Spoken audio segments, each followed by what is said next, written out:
మరోసారి రేవంత్ ఢిల్లీ వెళ్లారు. గతంలో ఢిల్లీ వెళ్లిన ప్రతిసారి ఎవరో ఒకరు సీనియర్ నేత వెంట ఉండేవారు. కానీ ఈసారి రేవంత్ సింగిల్గా ఢిల్లీ వెళ్లడం చర్చనీయాంశం అవుతోంది. ఒకవైపు రాష్ట్ర ఇన్ఛార్జిని మార్చారు.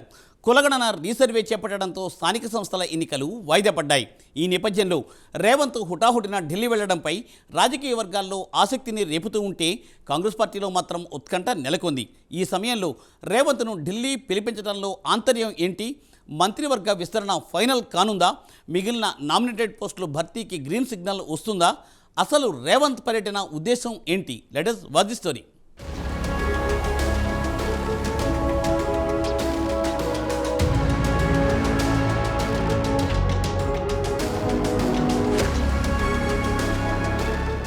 తెలంగాణ సీఎం రేవంత్ రెడ్డి శుక్రవారం హుటాహుటిన హస్తిన బాట పట్టారు. పార్టీ అధిష్టానం పిలుపు మేరకి ఆయన ఢిల్లీ వెళ్లినట్టుగా సమాచారం అందుతోంది. శుక్రవారం మధ్యాహ్నం వరకు ఆయన యువజన కార్యవర్గం ప్రమాణ స్వీకార ఉత్సవంలో పాల్గొన్నారు. అప్పటి ఆయన స్కెడ్యూల్లో ఢిల్లీ పర్యటన లేదని తెలుస్తోంది.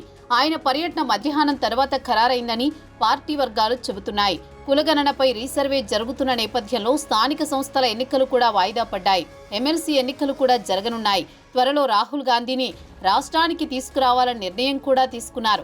ఈ తరుణంలో ఉన్నట్లుండి అధిష్టానం ఢిల్లీకి పిలవడంపై రాజకీయ వర్గాల్లో ఆసక్తి నెలకొంది. మరోవైపు కాంగ్రెస్ పార్టీలో సైతం ఉత్కంఠ నెలకొంది. దీంతో ఎవరికి తోచిన విశ్లేషణలు వారు చేస్తున్నారు. మంత్రివర్గ విస్తరణకు గతంలోనే గ్రీన్ సిగ్నల్ వచ్చినట్లు తెలుస్తోంది. మిగిలిన నామినేటెడ్ పోస్టుల భర్తీకి కూడా అధిష్టానం ఓకే చెప్పినట్లు గతంలోనే వార్తలొచ్చాయి. ఈ క్రమంలో రేవంత్ ఢిల్లీ పర్యటనపై సర్వత్రా చర్చనీయాంశమవుతోంది.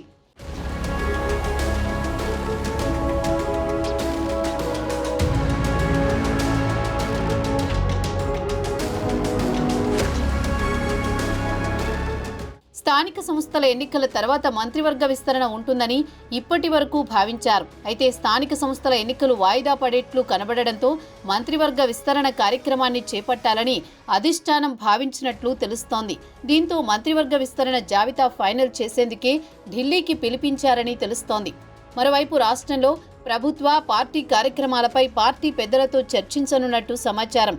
ఇందులో భాగంగానే కులగణనలో పాల్గొనని వారి నుంచి సమాచారాన్ని సేకరించడానికి ఈ నెల 16 నుంచి 28 ప్రత్యేక సర్వే పూర్తయ్యాక దానికి చట్టబద్ధత కల్పించి దానిని కేంద్రానికి పంపించడం, స్థానిక సంస్థల ఎన్నికలు వాయిదా, పీసీసీ కార్యవర్గం ఖరారు, నామినేటెడ్ పోస్టుల భర్తీ తదితర అంశాలపై చర్చించనున్నట్లు తెలుస్తోంది.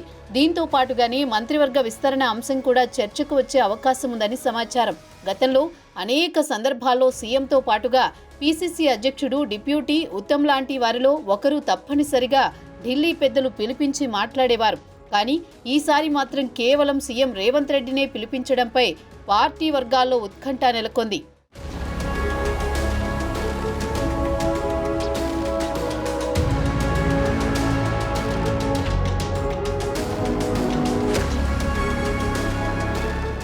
మరోవైపు రాష్ట్ర ఇన్ఛార్జిగా దీపాదాస్ మున్షిని తప్పించి మీనాక్షి నటరాజన్ను నియమించారు.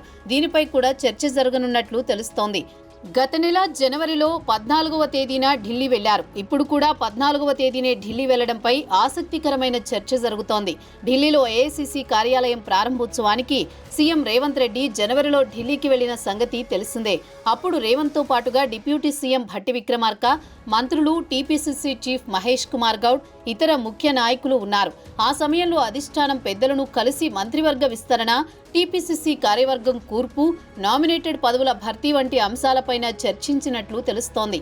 అనంతరం కుటుంబ సమేతంగా సింగపూర్కు బయలుదేరి వెళ్లారు సీఎం రేవంత్ రెడ్డి. ఇప్పుడు మాత్రం రేవంత్ రెడ్డి సింగిల్గానే ఢిల్లీ వెళ్లినట్టు తెలుస్తోంది. ముఖ్యమంత్రి రేవంత్ రెడ్డికి ఇది 32వ ఢిల్లీ పర్యటన కాబోతోందని ఆ పార్టీ వర్గాలు చెబుతున్నాయి. ఈ పర్యటనలో పీసీసీ కార్యవర్గాన్ని ఖరారు చేయడం, మొత్తం 4 మంత్రివర్గ స్థానాలు భర్తీ చేయడం జరుగుతుందని తెలుస్తోంది. ఇప్పటికే ఒక్కో పోస్టుకు 3 పేర్ల చొప్పున జాబితా సిద్ధమైందని కాంగ్రెస్ వర్గాలు చెబుతున్నాయి. ఇందులో నుంచి ఒక్కొక్కరిని ఎంపిక చేసి శనివారం జాబితా విడుదల చేస్తారని సమాచారం.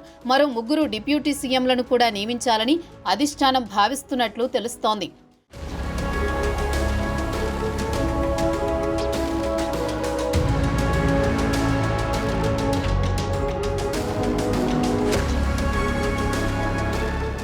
మరోవైపు మార్చిలో 5 ఎమ్మెల్యే కోట ఎమ్మెల్సీ పదవులు ఖాళీ కాబోతున్నాయి. వీటిపై చాలా మంది నేతలు ఆశలు పెట్టుకున్నారు. 5 స్థానాలు కాంగ్రెస్ పార్టీని గెలిచే విధంగా వ్యూహాలు రచిస్తున్నారు. ఈ క్రమంలో దీనిపై కూడా చర్చించే అవకాశం ఉందని తెలుస్తోంది. బీఆర్ఎస్ నుంచి ఇప్పటికే 10 మంది ఎమ్మెల్యేలు కాంగ్రెస్లో చేరారు. ఇంకా కొంతమందిని లాగేస్తే ఎమ్మెల్యే కోట ఎమ్మెల్సీలను సునాయాసంగా గెలుచుకోవచ్చు అనేది పార్టీ పెద్దల ఆలోచన. ఈ దిశగా కూడా కసరత్తు జరుగుతున్నట్టు తెలుస్తోంది.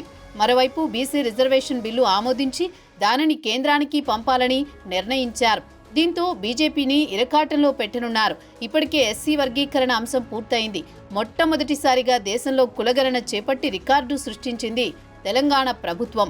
పార్టీ అగ్రనేత రాహుల్ గాంధీ ఇచ్చిన మాట ప్రకారం కులగణన చేపట్టామని కాంగ్రెస్ శ్రేణులు చెబుతున్నాయి. ఈ పరిణామాల మధ్య సీఎం ఢిల్లీ పర్యటన సర్వత్రా ఆసక్తి రేపుతోంది. చూడాలి మరి ఏం జరుగుతుందో.